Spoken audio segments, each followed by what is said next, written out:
Hi, this is Deb with Bicycles East, and today we're going to talk about shifting the gears on your bicycle.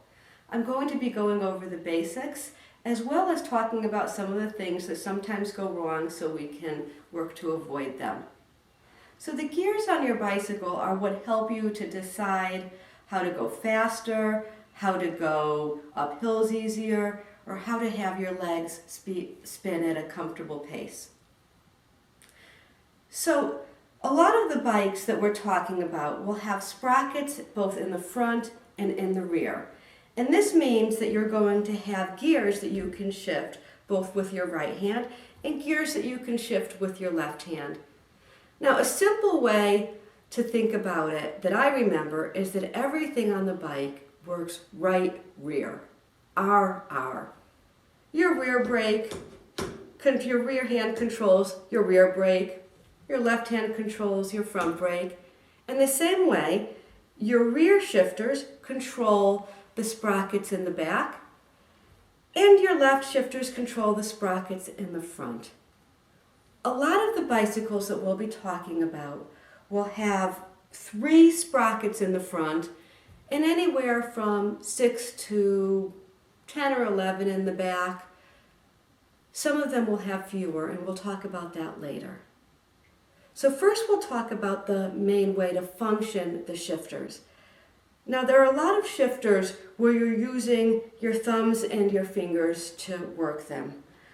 And the key thing to know is that you should always be pedaling when you shift. There's a few bikes that are different, but 99% of bikes you should be pedaling when you shift.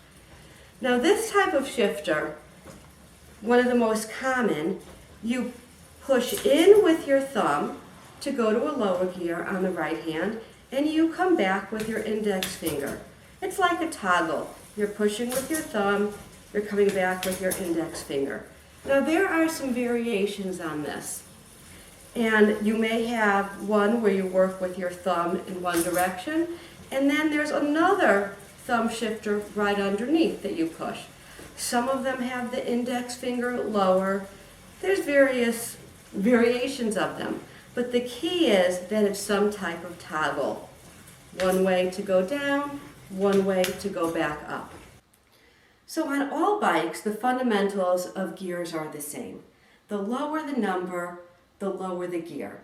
Lower numbers are easier to pedal. You'll be using them going up hills. Higher gears give you more resistance, but you can go faster. So when you're pedaling and you get that feeling, your legs are going, they're kind of going faster than your body, you go into a higher gear. That will slow your legs down. Now you're going to have anywhere from 6 to 12 gears in the back, depending on the type of bicycle. The concepts are the same, except that it works backwards. So when you push with your thumb, you'll be going to a higher gear. When you come back with your index finger, you'll be going to a lower gear. Again, similar to the right side, you may have 2 thumb shifters next to each other, some variation of this. And I know that some of you may have twist shifters where you turn your hand to move the gears. We'll talk about those a little bit later, but the concepts are the same. Now you're going to have, if you have left shifters, you'll have either 2 or 3 gears in the front to choose from. And the concepts are the same. The higher the number, the higher the gear, the faster you can go, the more resistance you have. The lower the number, the lower the gear, the easier it is to pedal. So the function of this gear is a little bit different, and there's a key thing that I want you to be aware of. Again, you definitely need to be pedaling, and it's even more important, which I'll explain the reason why later, that you're pedaling when you are shifting in the front.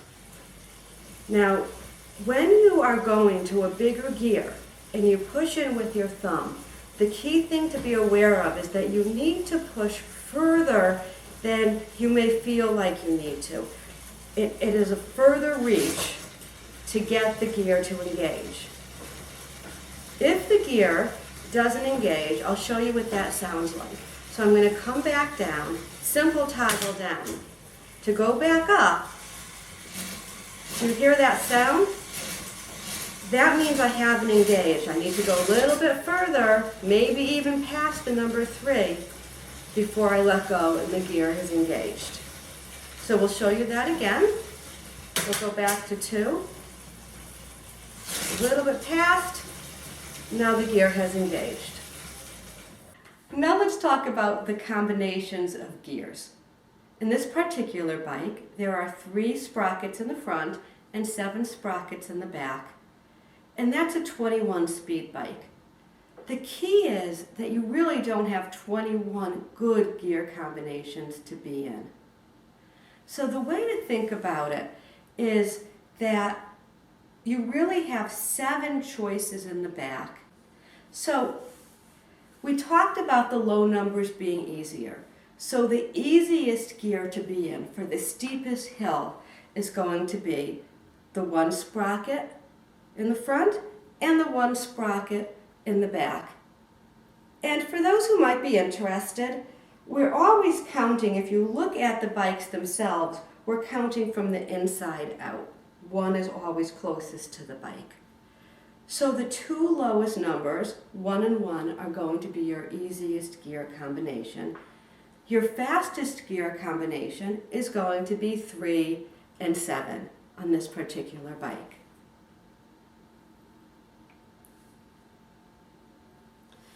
So why don't you have 21 good combinations?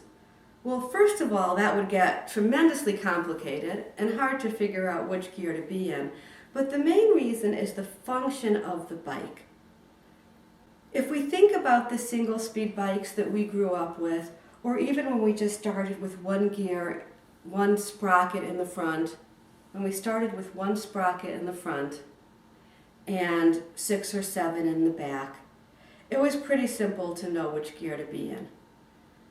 What has happened by adding chain rings is we've simply expanded the range of the gear, how easy it can be, how fast it can be. The main thing about the function of these gear combinations is the chain likes to be relatively straight. That's just a simple mechanical concept that the chain likes to be straight. So if you have 3 chain rings and you're in the middle and the front, you're in 2. You can move around in the back pretty easily, everything will go smoothly. Now, the simplest way to remember this is low numbers like to go together and high numbers like to go together. So when you're in the low gear in the front, when you're in 1, your bike is going to work best when you're in 1 through 4 in the back. When you're in 3 in the front, your bike is going to work best when you're in the higher numbers, 4 through 7. The reason for this, again, is that the chain likes to be straight. We want to avoid what we call cross-chaining. Cross-chaining is that sort of annoying noise that you get when the chain is at a steep angle. Nothing terrible will happen. It's just the bike telling you to change one of your gears so you even that chain out. So again, just to recap that, low numbers like to go together, high numbers like to go together, and you'll avoid that annoying cross-chaining sound. Now, this is where less becomes more, because a lot of bikes now are coming with 2 chain rings instead of 3, and even just 1, meaning 2 sprockets or 1 sprocket in the front instead of 3. And what that is doing is eliminating some of the chain issues, but still giving you a big range of gears. The other annoying problem that can happen with shifting gears is the chain can fall off. And well over 90% of the time, that happens for the same reason. And we can just simply prevent that. So when we are pedaling, we're going up or down hills, we can move around in the back on our right-hand side as much as we want. We have to be a little bit more careful on the left-hand side. When we're going up a hill and we change from a harder gear, a higher number, to a lower number, we need to have good momentum while we're doing that. We need to be pedaling fairly quickly.